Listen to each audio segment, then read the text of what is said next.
Welcome to the Unlock 360 podcast, where education leaders share how they're turning vision into action, one system, one school, and one student at a time, because strong systems give every learner a better shot at success. Welcome back, everyone, to Season 4 of Unlock 360. Joining us today, we have a very special guest, Deputy Superintendent Jonathan Eggerman of Pine Tree ISD. Super excited to have Jonathan on the show because for those that have been following us, you know that we also recently had Superintendent Steve Clugston on our show.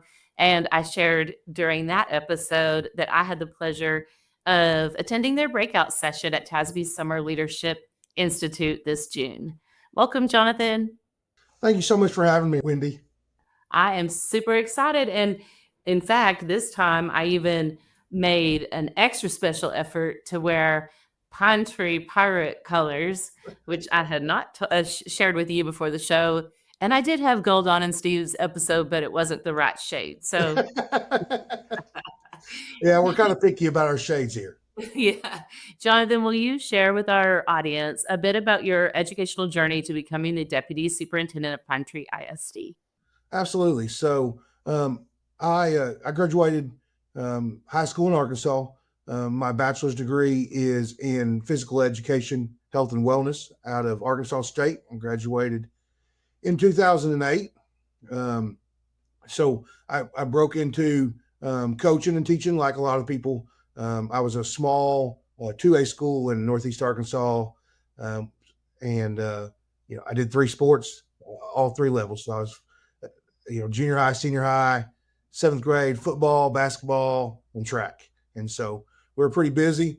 You coach for a couple of years and get an opportunity to move up and maybe be a head junior high coach or a head coordinator. So we did that. I coached and I taught for 8 years and had the opportunity to move into a dean of students role. So my first admin experience was at DeWitt, Arkansas, at the middle school. That was my alma mater. We'd moved back there, and I was coaching and got the opportunity to move into a middle school dean of students role while I was working on my master's, which I also got from Arkansas State.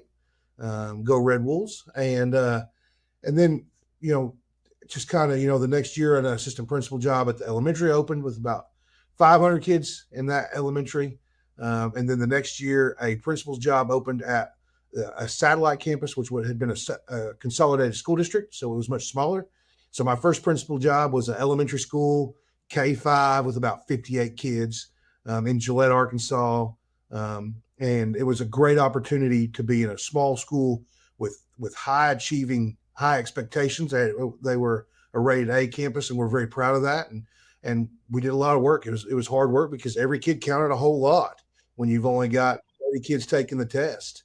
And had some great veteran teachers who helped a young principal learn the ropes, and I supported them, and they supported me, and had great opportunities there. And so I was there for 2 years, and then got an opportunity to move to Texas at a K-6 district right outside of Waco, where I was principal and superintendent.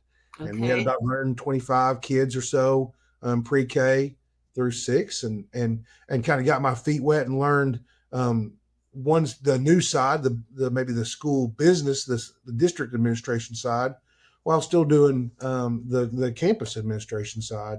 And again, had great veteran teachers who'd been there a while and were able to let me kind of grow into that role. And then a little over 3 years ago, Steve Clugston called me and said, I've been hearing your name. He had been a superintendent in Central Texas before, and I've got a job open, and I think you need to come visit with me. And that's how I ended up here at a school of about almost 4,500 kids, and in one of the largest East Texas cities, and I've been blessed ever since. That's awesome. Yes. And so you didn't know Steve before getting the phone call? No, ma'am. So actually, I had met Dr. Cedarstrom, who is now the superintendent of Stephenville, who's an amazing man, and he had cut his teeth at Palo Pinto, which is a K-8, and I'd met him at a midwinter and just kind of hit it off, talking about all the things that go on with small schools.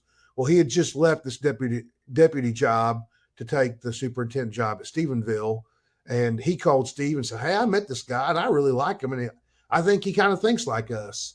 And so, yeah, didn't even know who Steve Clugston was when he called me, but you've talked to him enough to know that you get to know him real quick. Yes, you do. And okay, did you just say he cut his teeth? Did Yeah, you say he cut his I teeth? did. Just Okay. cut his teeth.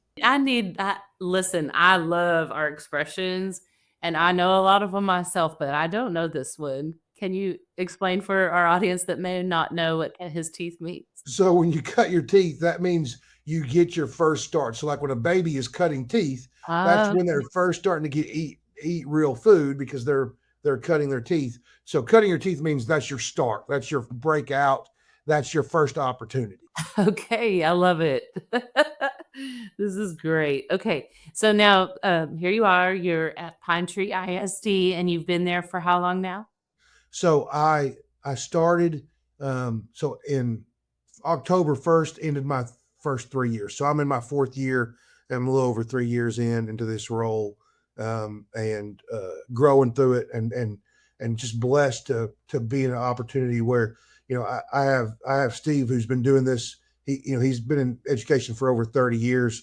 This is his third superintendency. He's over 2 decades as superintendents now, and so like I'm learning from all the things he's done, but I also get to walk beside him. Like we, I cut my teeth. I said it again in those small schools, and so did he. So we run this bigger district a lot like a small district, and so it's not so much separated into office space and hallways and things like that. We're out and about every single day. There's lots of times we'll run into each other at the same campus, and I'll jump in the truck with him and we'll go to a different campus and both walk the campus, or he'll jump in the truck with me, or if something happens where I'm at, I call him, and vice versa. So I'm blessed to be able to kind of I feel like I work less for him and a lot more with him. That's awesome. Yes. And tell us about the culture in Pine Tree. So, I think one of the things, culture is the big buzzword, but I don't know that you can just say. I think you almost have to have an adjective to go before culture, like what, or after. Like you have to have something that describes what that culture is. And so for me, when I was thinking about how we're different than a lot of places, especially our size, I think we have a culture of proximity. I think that the way we do things allows us to use a pirate vernacular here, we're able to steer the ship because we're there on the deck. So Mr. Clugston and I, we probably spend, an hour and a half a day in our offices because most of the time we're out on campuses.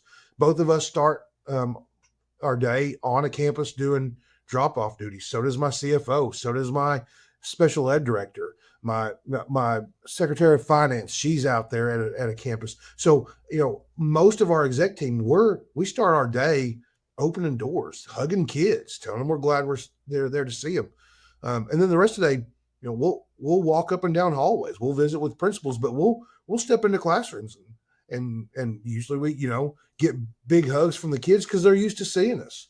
If a teacher has having an issue with a student at that time and we're the ones there, then we'll solve it. So it starts with us. We have this idea that in order to know what's going on and actually help our people, because we look at administrators probably different than most. Our job is to remove obstacles, and I'm sure Steve says this, but our job is to remove obstacles for our teachers. And because they're the ones who have the greatest impact on the kids because they're with them every hour of the day. And so, if a student's having an issue and I'm the one that opens the door and they're saying, and the teacher says, "Man, Johnny's having a hard time sitting down," well, Johnny's going to come out in the hallway and we're going to have a little talk about how we're supposed to follow our teacher's directions, how we're supposed to, keep our teacher happy by doing what we're asked of them. So, I really think that, and that when I look back at what's the progress that we've made, especially over the 8 years now that Steve's been here, I think he was able to have greater impact because of that proximity. It's one thing to set expectations and accountability from an office space across town. It's another thing to set it while you're there in the mix with people. And So like I think that was the huge difference when he came in. His proximity level changed from the superintendents before him. So when he set expectations for behavior for the students, he was there to help make sure that those things were met. When he started setting expectations of the accomplishments and the accountability that we were going to reach on our academics, he's there to make sure that that happens and that help is there. We have greater proximity with our teachers and our administrators than 90% of superintendents. I think my principals, their job is to remove obstacles for my teachers. That's their goal. If they need help because they're struggling with classroom management, that's what they're to do. They're there to help with. If they're struggling with having resources, it's their job to find the resources. If there's something that they don't know how to do, it's their job to find somebody who can help teach them do that. So they have greater proximity with our teachers, but they also have greater proximity with our kids because of that. If you walk into one of my buildings on any given day, it's hard to find a principal in their office because they're out walking around. They're welcoming kids. They're checking the bathrooms to see why Johnny's taking so long. All those things, right? And so, like, they have greater proximity with kids, and therefore they also have greater proximity with parents. And I think that we ask the same thing of our teachers to have that closer proximity. We're real big into relationships. I have no doubt. That's one of the things that Steve preaches is it's all about relationships. Kids will learn for you if they know you love them. Parents are more willing to let you push and pull and really bring their kids to great things if they know that you care about them and their kids. And so, that's one of the things that we preach on every level um, across our campuses is that proximity and those relationships.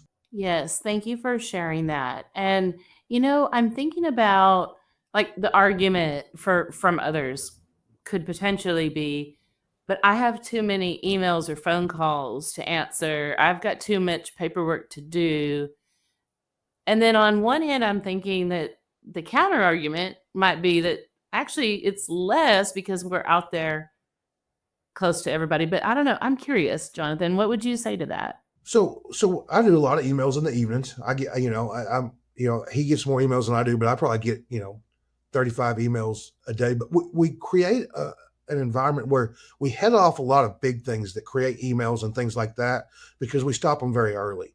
Um, when you have that proximity, when there are issues arising, we're in on it at the very beginning level. Instead of waiting until we get to this formal thing where now the teacher calls the parent, we have relationships where the first day that we're struggling in the classroom, parents know that we're having problems. Instead of waiting on a meeting to decide that we're going to move seats, we move seats when there becomes a problem. Um, there's lots of times when my principal will walk in and see something that he doesn't like. It's not gotten to the point to where the teacher's so frustrated that they're going to send him to the office yet. But now he's already on top of it. He's already brought him out in the hall, and for a lot of our kids, that's all they need. So instead of that growing into a written referral that then gets sent to the office, and now I've got to call the parent. Like we've already headed that off, and so and that also comes all the way to this level, because we are in such tight relationships with our teachers and our administrators. We do get phone calls and we do get emails, but most of the time we're already aware of the situation, and most of the time we've already had input on the situation.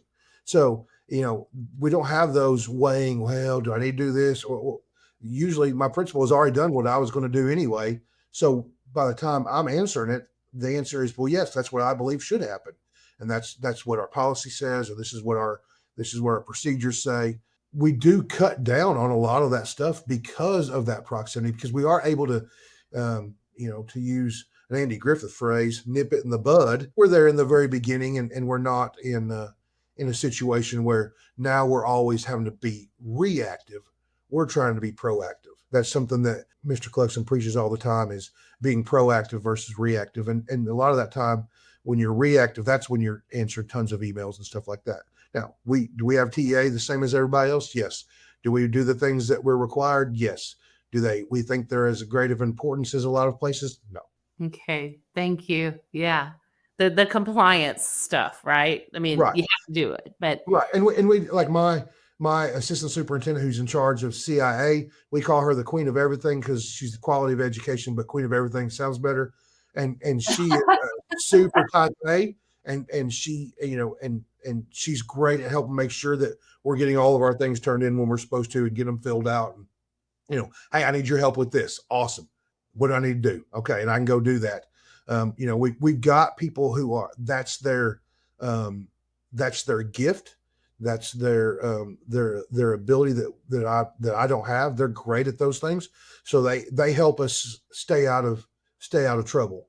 But even them, like they're still doing drop off duty if they're not busy in here.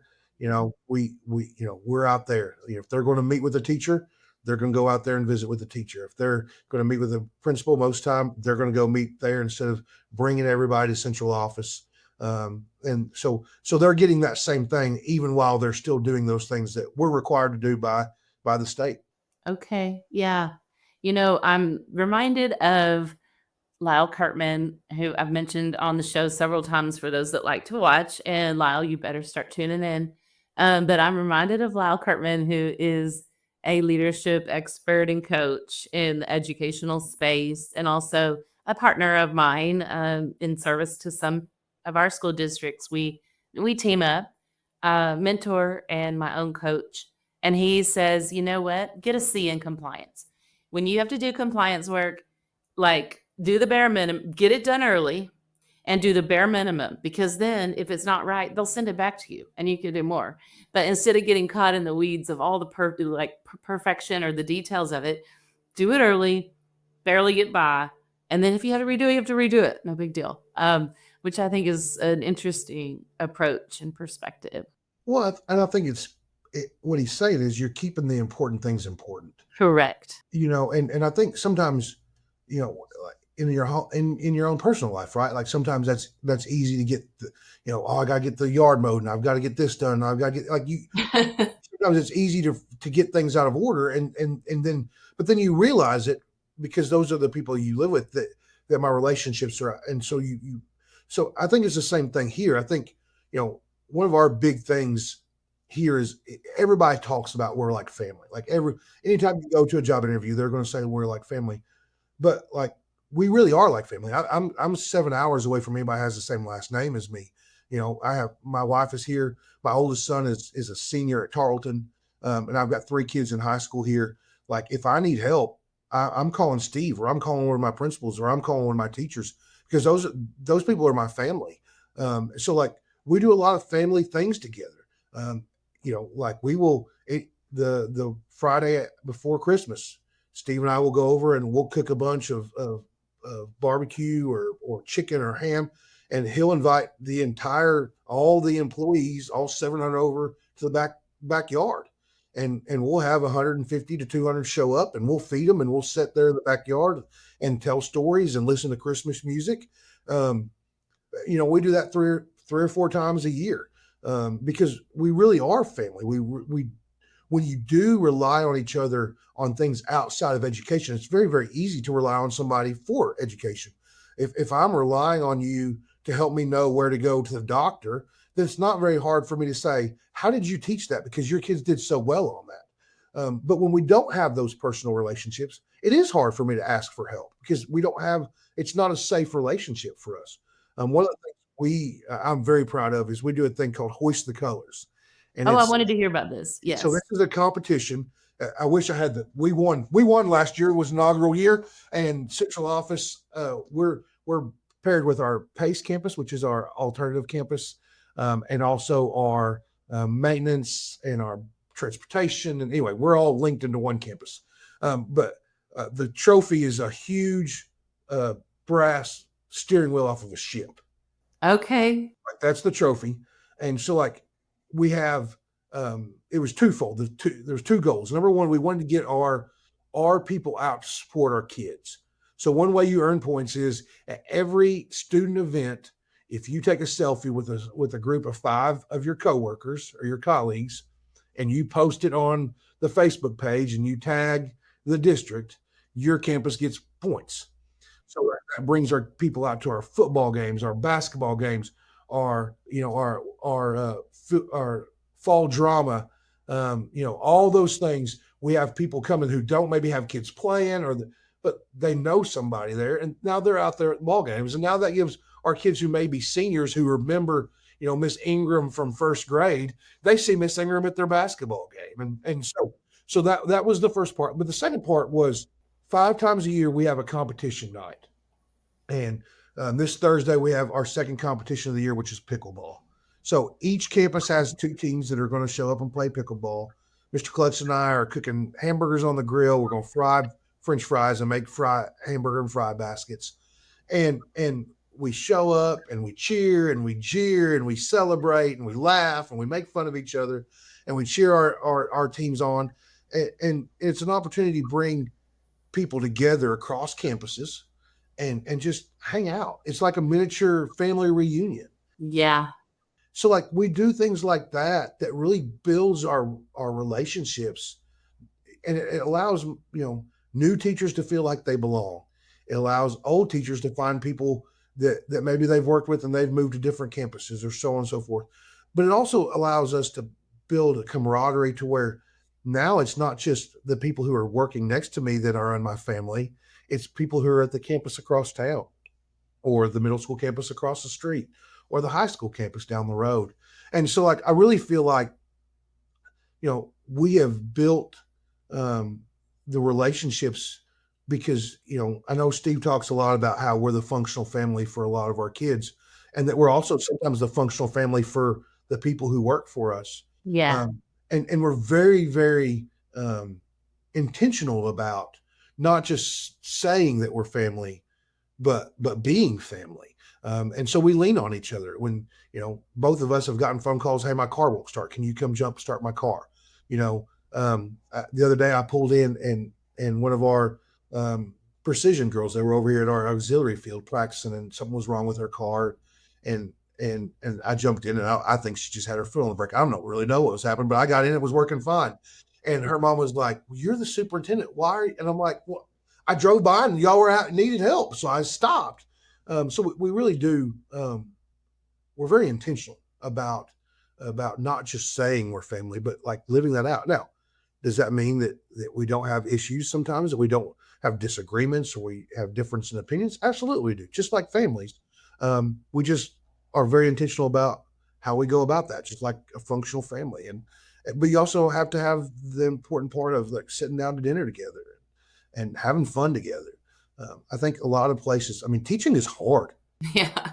Teaching was hard when I got into it 18 years ago. It's hard. It's a hard profession, and that's one of the things I'm proud of. Is I think our teachers, when you talk to our teachers, when if you get to come visit, I want you to talk to our teachers, and they'll tell you that they feel like we're all family, and that also I think allows people to work really really hard for you, because when you feel like family, when you feel like you're working for the family business, you're going to go above and beyond because it's the family business, and you don't want that to fail. And I think that's one of the reasons why we're so successful. Our teachers work really, really hard for us. Our principals work really, really hard for us. And I would like to think, all of us at central office work really, really hard for them. I appreciate the cooking piece a lot. I mean, a lot of what you said is awesome. Definitely. And I think it was my 5th year, maybe my 6th year as a classroom teacher, 2nd district, 4th principal. And this man just started this culture where he and the other, vice principals cooked for the whole staff. And we would see them out, outside on the grill with their aprons on, and there was just something about that. Like then they, serving us. It was really special and felt really awesome. And I loved it. Yeah. So my first year, I kept count. We cooked. So hot dogs is a big deal with us. We cook a lot of hot dogs. My first year, we cooked over 4,000 hot dogs. Wow. Every home football game, our athletic director hands out. Each campus gets a certain number of wristbands for a kid and their family to get in for free.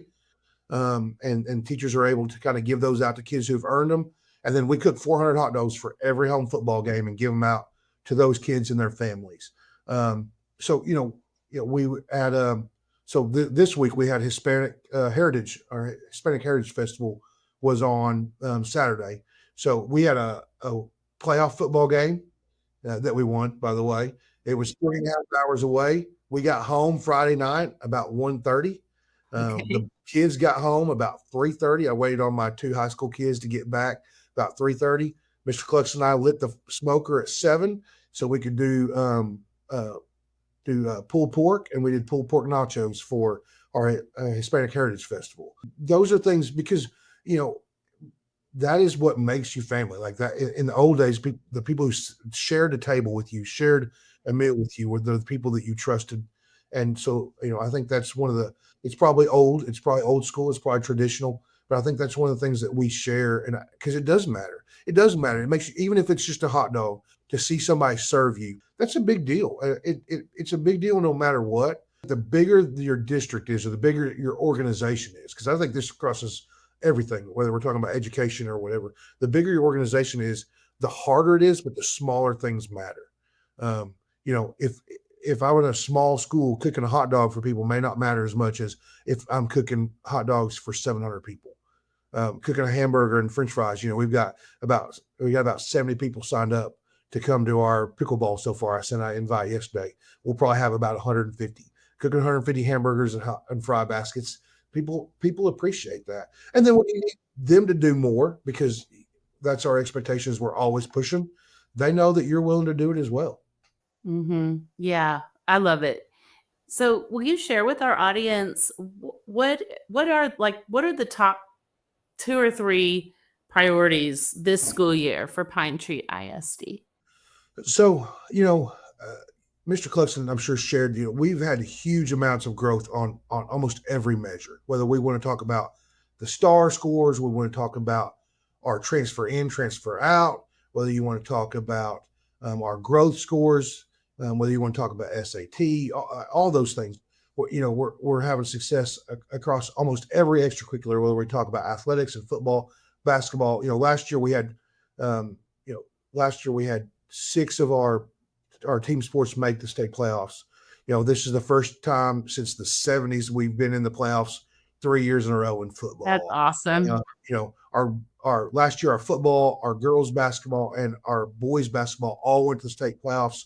That was the first time ever. Our band qualified for state and got to go all the way to San Antonio and compete at the highest levels and finish 15th in the state. Our choir just qualified 13 kids to go and audition for state choir.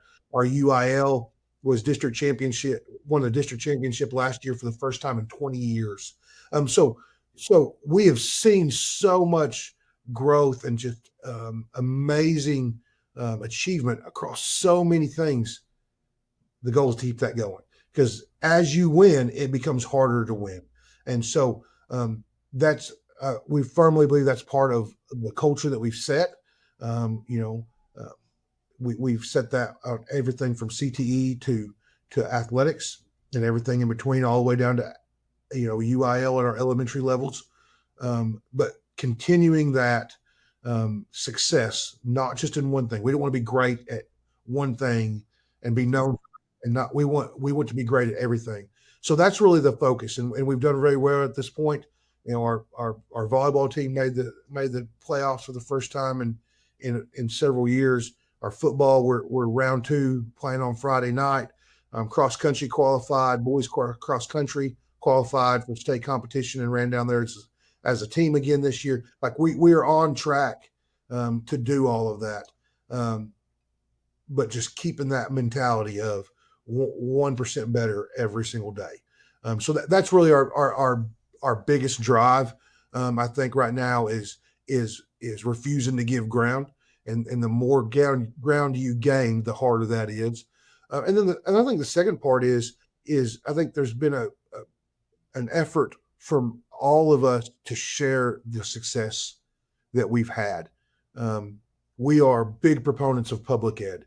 Yes, we want Pine Tree to be the best, but we want everybody to be just inches behind us, because we are huge proponents of public ed, and so we want to share our stories, because we want more people to be able to have the same success as we are with their kids. Because our big thing is, our motto this year is not done saving the world yet, and we really feel like this these achievements and setting these expectations and outcomes for our kids is what allows them to become better human beings and better productive members of society. And if that happens, then our communities get better. So we don't just want that for Pine Tree. We don't just want that for Longview. We don't just want that for East Texas. We want to share that with everybody. So I think that's another been a big thing for us, is sharing our successes and how we're doing it. I love that so much. Thank you for explaining. I am also wondering, aside from the culture of proximity, aside from the importance of family and relationships, what else, if anything, do you think is contributing to the academic achievement or growth that you're seeing in terms of academics? You know, one of the things that we hire amazing teachers, and our culture allows us to recruit great teachers. And then the second piece of that is we let those great teachers teach. We do adopt curriculum. It is not this is what you have to use. I want to come in and check and expect you to be reading from this script. Our teachers have the autonomy to use what works. If we do CBAs, we do iReady, we do things that check throughout the year to make sure that we're on track for where we want to be. But that freedom to do things also gives our teachers the freedom to come to us when they need help, because they know that they're not going to get in trouble for not reading the script for this curriculum or using this. I learned that very early when I got to my first principal's job. One of the things, we just adopted a new math curriculum, and I had a third grade math teacher who had 100% of her kids pass the test the year before. And my curriculum director said, hey, you need to get Miss Gale to use this curriculum. And I walked in and I said, Miss Gale, you had 100% pass last year. Here's your new curriculum. Keep doing what you do. Because she was a great teacher. And I think sometimes we forget that. You don't want me teaching third grade reading. Like so it's not for me to come tell you how to do it. Now, are we going to check and make sure that we're making progress and that we're on track for where we want to be? Absolutely. If we're not there, are we going to have conversations about what we need to change in order to get there? Absolutely. But we're not going to start there. We're going to start and give our teachers the ability to teach. And then my administrators, their job is to remove the obstacles. If a kid is misbehaving, if there's a resource that they need that they don't have, then we're going to find a way to get that. And so that's really the thing. And I think everybody at this level at central office has bought into that. So they see themselves as those resources. They don't see themselves as the person who's telling them what to do. They see themselves as a resource to help them get where they need to go. A true service center to schools. Yes, ma'am. We're servants first. If we will not serve, we cannot lead. Okay. So I am now also wondering about how you all in Pine Tree develop teachers and leaders. What structures or strategies do you have for them to learn from each other? So we have two programs, like a lot of places. We have what's called Anchor Academy. That's for our new teachers, teachers who are new to teaching, first year, second year teachers. Sometimes we'll put a third year teacher if they're still a little bit struggling, maybe. And if we have somebody who's come in and maybe been from out of state and not been in Texas before, we'll put in there for a year. And so that's a piece that most people have. Probably one of the things that makes it different is because Steve and I are in there. At new teacher orientation, we give everybody our cell phone, and you give your cell phone number and they all gasp because your cell phone number. But we also have a different piece called our Leadership Cubed, and that's really split into three groups. We have a group in our Leadership Cube that we call our growers, and they're our mentors. There are our rock star teachers that have the mentality of, let me step beside you and guide you in this. And then we have what's called the council, and they're our kind of they're our council. They've all been here for a long time. They're the rock stars. They're the people that we go to when we need the pulse of a campus. It's those people.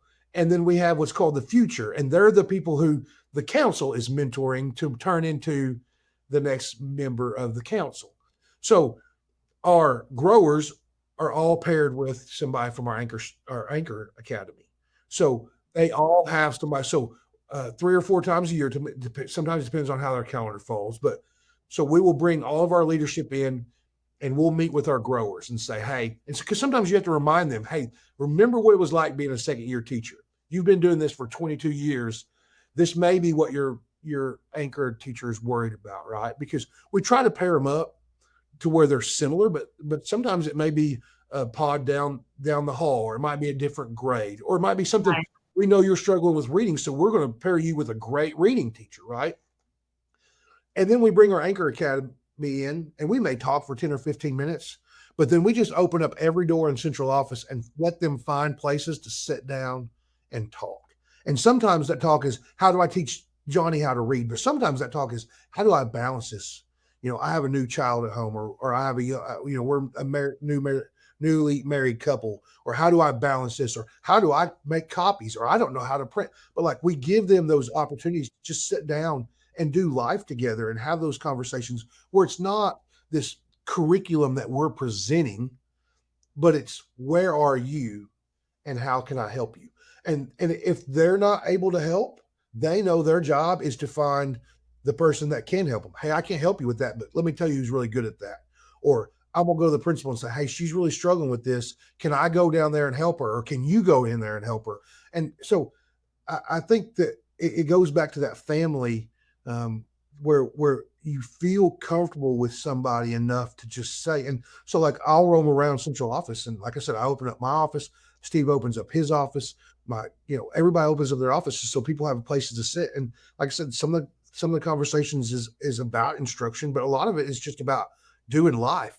Well, then when I do have a curriculum question, I have no problem asking you that, because if I'm willing to build a relationship and talk about our personal lives and our struggles, then I have no problem asking about how to teach the hard R sound.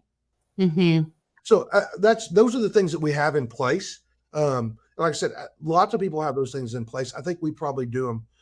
People will call it less formally, but like, I think those are the things. And then with my leader, with my future and our council, Steve likes to go in there and really push them on what they think and why should we do this, or why shouldn't we do this, or here's a quandary. Bring me back your answer the next time we meet, and meet with your person and come up with how this would affect this. And he really pushes them to think through our lens so that they have a better understanding of why we do what we do, because those are the pillars of the campuses. So when we make decisions and they understand it, when people on their campuses come to them, they're able to explain it without just memorizing what we tell them to say. Yeah. Okay. That's cool. I like it. And you all talked about the rock stars in Pine Tree ISD in the breakout session that I attended this summer. Will you share with our audience? I did ask Steve to do this as well, but just, love to hear again from your perspective. Tell us about the rock star. What is it? Where did it come from? So it came from Steve's deer stand. Um, yeah, Steve, some of his best ideas come through text while he's sitting on the deer stand. If the deer aren't moving, there's going to be a lot of text going back and forth. Okay. And so we really just, the idea was rather than looking at just a test score number, how do we measure, how good of a teacher, employee, whatever you are, right? And so it really came down to, we started out with 10, and we spent a lot of time in the backyard, and just setting out back, trying, okay, what about this? Well, can we combine these two, and so forth? And the idea was, we wanted to be able to explain to every one of our employees what it is that we really want out of them, but also ourselves, right? And some of them are easy to see, and some of them are not. Some of them are skill based, some of them are time based. But so we came down to these 5 things. They are one of the best at their craft, which means their talent is recognized by others. So that's a skill, right?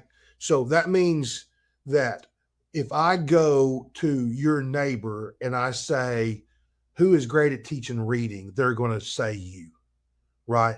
Because it's hard for people to follow you if they don't know that you're great at what you're doing. Right? So that was the first one. The second one is they're a great teammate, and that comes down to attitude. That's the servant piece. That's the I'm willing to do things that maybe aren't my job or maybe aren't in my comfort level, um, because it's for the greater good. Most of my principals are would much rather go back to being a principal or going back to being a teacher, coach, IC, or whatever, because that's where they were comfortable. So the second piece is attitude. The third piece is they make those around them better by their influence. That's relationships, which means not only are you good at what you're doing, and not only do you have a good attitude, but you're willing to cross those lines and have those conversations and build friendships and build camaraderie. And so not, and that's with maybe your team, but also across campuses, everybody. The third one is, and this was the hardest, I think, sometimes, is you have to get results. At some point, you have to win. And I think this is easier probably for me to understand because as a former coach, I know a lot of great coaches who struggled to get wins and therefore they didn't get the respect that they deserved. Some point you have to have wins in order to be a rock star. Um, so like, so some of our people who are like, how do I become a rock star? The answer is you've got everything, but you just got to get wins. For them, they double down. Like, okay, I'm going to spend a little more time planning. I'm going to pull an extra small group. I'm going to do whatever I need to do in order to get those wins. The fifth one is the most important. And we borrowed this phrase from our athletics department, but they improve the culture of the organization as a whole. They are all in. They have commitment. In other words, when things get hard or things don't go their way, they're still bought into everything we're trying to do. Uh, and I think that's the easiest one, but also the hardest, because that one's completely internal. It doesn't weigh on anything else besides who you are. But because this is a hard job and it is a hard time in society right now, it is very easy to sometimes get bitter or get jealous or get prideful. And so the all in piece is probably the most important. And on the bottom of it says, um, you do not have to be a rock star to move up in Pine Tree ISD, but you have to be a yes to number 5. We have people who have moved up into lead teacher, IC roles, admin roles that are not, maybe don't have all 5. Have to be a yes to number 5 to move up. You cannot be a complainer. You can't be the person that looks for problems. You have to be the person who's looking for solutions. You have to be the person who's willing to be part of the solution, even if it's not your job. That Right. that's the heavy one. And Steve always says, do the job you want before you're given the job. And that's kind of that idea of all in. If I see a problem, I'm going to try to solve it. I'm going to be part of the solution, even if I've got my own things I've got to do. I've got to do those as well. And so like those are really our drives. And like we have those conversations with teachers. It was so fun when we started putting this out at convocation. You'd have those teachers be like, am I a rock star? What do I need to do to be a rock star? And I'll be honest with you. Like, I think everybody's a little bit different. Steve and I argue. I don't see myself as a rock star. He argues to me, tells me I am. But like, I think the idea of it is really that keeps you driving, right? Like Yeah. if you look at all the 5 of those things, it's really hard to do all 5 of those things at once. Always something you're going to dig at because they're all open ended. Like you don't ever get a good enough attitude. Your attitude can always be a little bit better. You learned everything. You don't always you're never going to have all the skills, so you're always searching for the next skill. You know, you I won last year, but I've got to win this year. So like they're all open ended. So the idea is you keep driving. It's what drives you to get better every single day, every single month, every single year. Yes. This is awesome. So when did you all put this in place? This is year 2.5. We've been about 2.5 years. We did it at a mid-year convocation. I don't know. This last year, so we're big into coins. Of course, I don't have a coin in here. We do challenge coins. That's something I brought. I was in the military, and I brought challenge coins with me. I love challenge coins.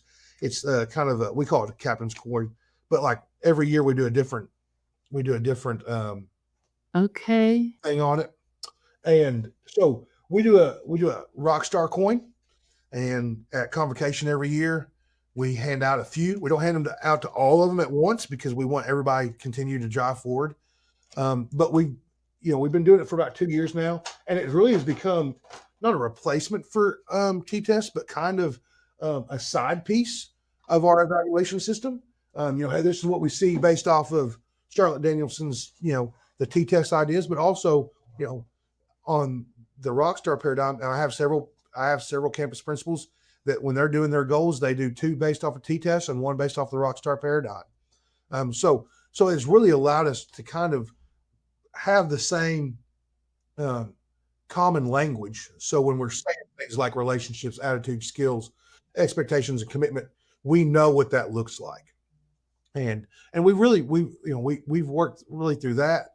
I know Steve, and you've heard about our summer retreats. We rebuilt our core values at our summer retreats. So those aren't things that are coming out of a boardroom.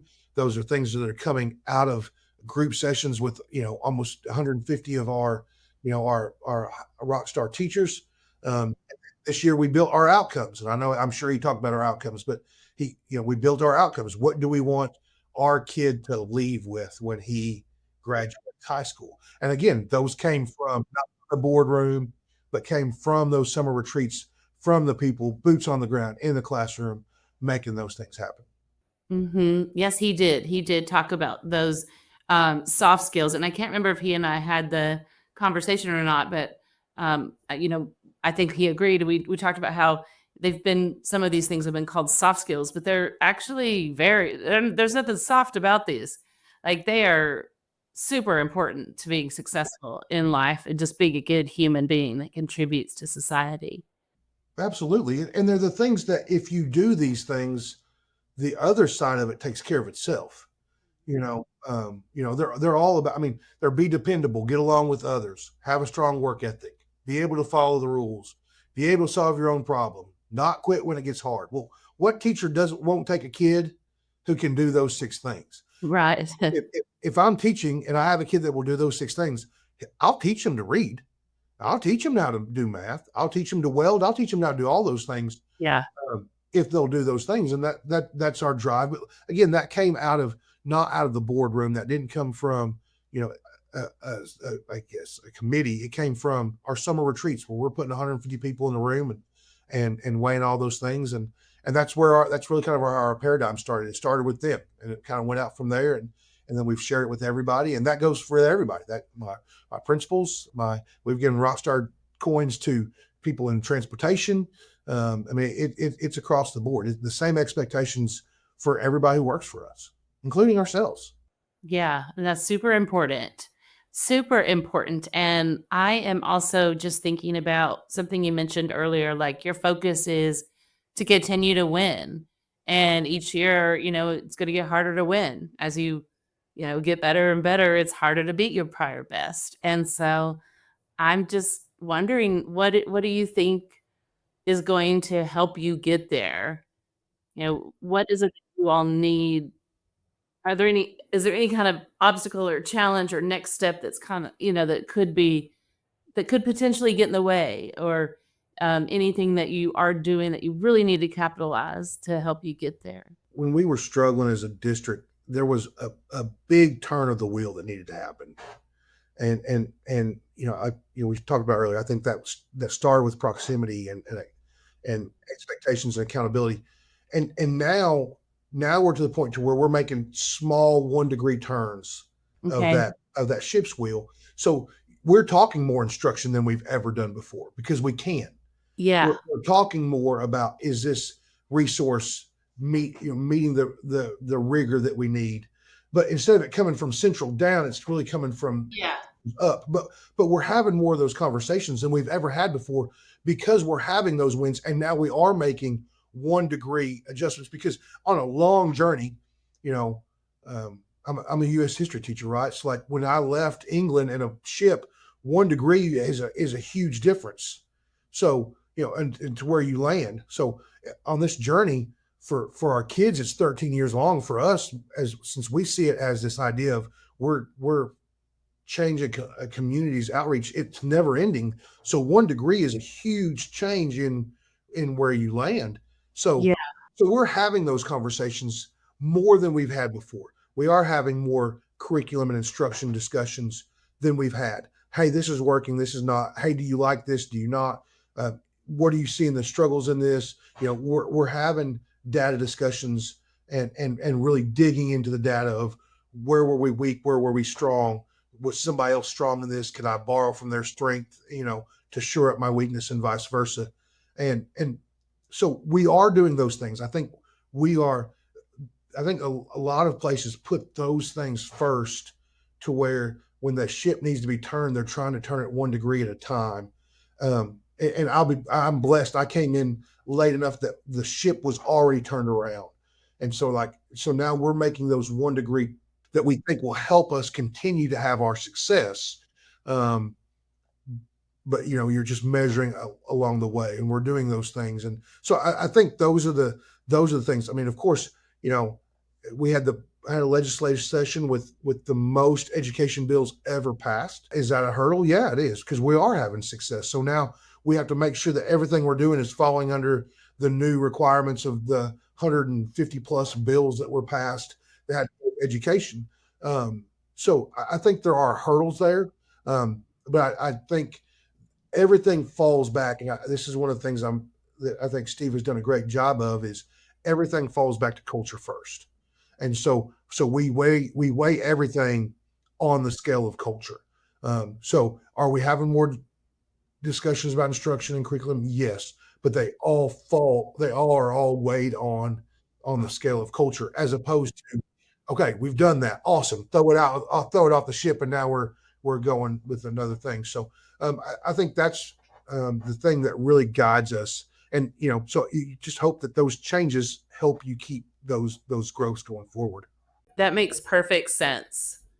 Yes, it really does. If the culture is not one of shared decision making and shared leadership, and where teachers feel empowered and continuous growth and improvement, then all the other things that we know work to help districts get those continuous improvement and the continuous gains for kids are really difficult to put in place. Yeah, and I think that's where Pine Tree was. I think we had, before Steve got here, I think there were incredibly brilliant leaders, and I think they cared.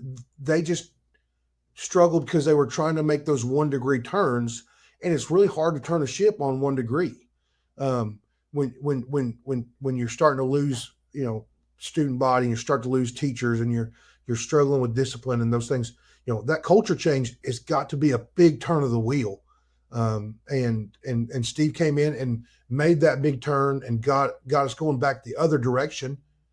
And now, and so, like, it is, but I think a lot of places do that. I think a lot of places go in and try to make 1 degree turns when maybe, and I, sometimes that means the guy who comes in and turns the wheel doesn't get to be the guy who does the 1 degree turns.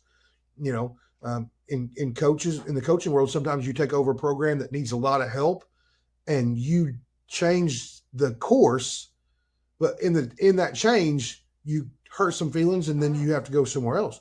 I think Steve has done an amazing job of being able to be the guy that made that turn, and I credit our board on this and our community. He's the guy that made that turn, and everybody was still willing to say, "Okay, keep captaining this ship," and you can see what we've done because of it. That's amazing. Congratulations to all of you.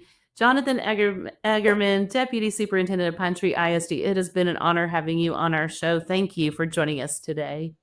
Yes, ma'am. I was so glad to be here and just visit with you. And we're getting the word out and hopefully helping and having an impact on others. Jonathan, where can people go if they want to learn more? So our website is ptisd.org. That's a great site to find just some stuff. And we have great videos and just stuff that shows a lot of our kids and our teachers' achievements. And that's one of the things I'm most proud of, is that you can go on our website and it's not just information. You can see our kids being successful and being happy. And So that's a great place to look. You're also welcome to email me at Eggerman, Jegggerman, at ptisd.org, or you can call me on my cell phone. It is 870-897-3548. We love what we do here. We believe it works, and we love to share it with anybody. And we would gladly talk about it, as you can tell here. Yeah, that's so cool. And that, ladies and gentlemen, joining us, that makes the second guest that has given out their cell phone. Guess where the other one came from? Pine Tree ISD. Thanks, Jonathan. Thank you for listening to the Unlock 360 podcast. Follow us on LinkedIn and YouTube, and visit leadteachlearn360.com to learn more about us, because every school deserves systems that work and leaders who can make them thrive.